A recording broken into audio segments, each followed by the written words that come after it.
Feel free to use mine as a model. You can find one here at coaches.evolutionarycompanies.com/services.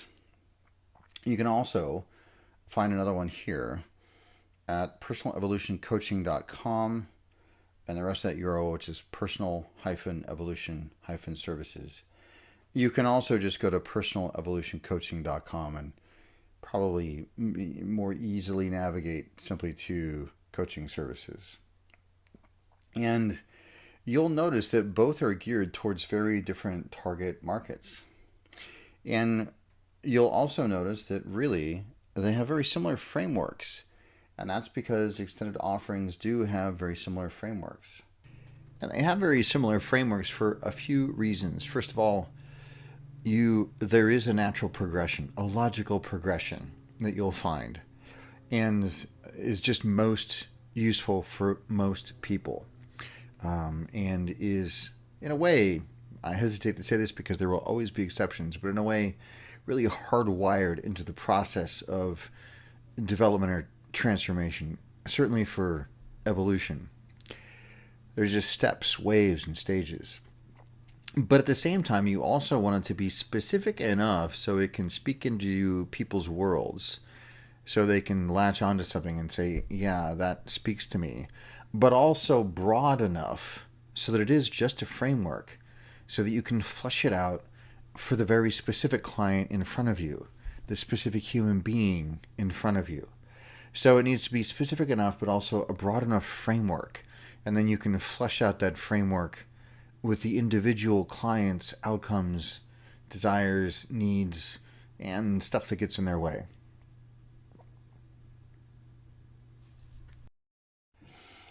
So review them now in preparation for your task for this week. But one of the things that I want you to understand about these is that there is a framework. And the framework I like to think about is this big word called holarchies, or holarchically arranged. And for that, I want to geek out for just a moment. Sentences contain words which contain letters, but not the other way around. And nations contain states, which contain cities, which contain neighborhoods, but not the other way around. And galaxies contain planets, which contain rock formations, but not the other way around. Mammals contain organs, which contain cells, which contain molecules, but not the other way around. So each one transcends and includes the former. Another more approachable metaphor is the metaphor we've all heard of a house. First, you have to build the foundation.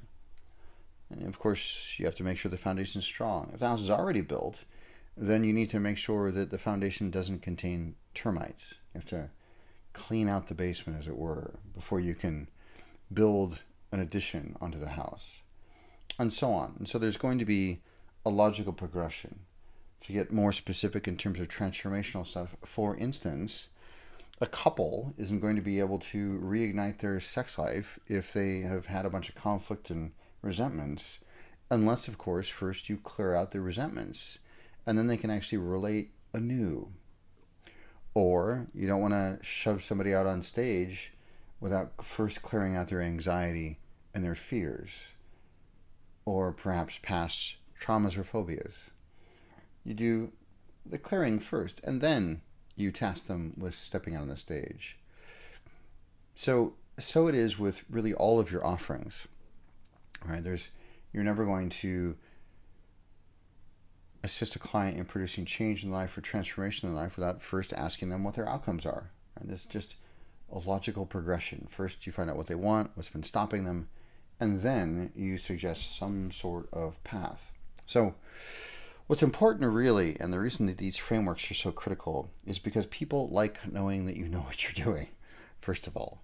Second of all, they love knowing that there's a bit of a path. Now, it doesn't have to be linear. Sometimes it's holarchical, but I have found, even if it's a bit holographic, a little bit three-dimensional, there's still going to be a progression. There's going to be a natural progression of growth.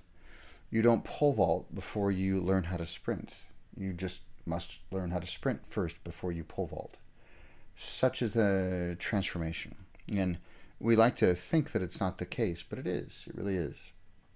So I would encourage you to look at the framework with your particular offering for your particular client. What would come first? What would need to come second? What would need to come third?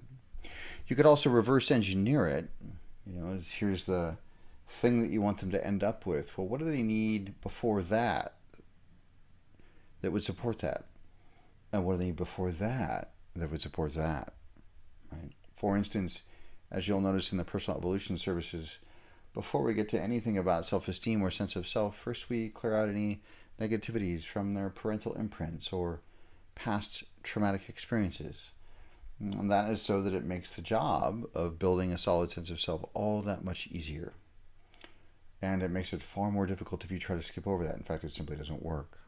So go ahead and review those links now in preparation for your tasks for this week.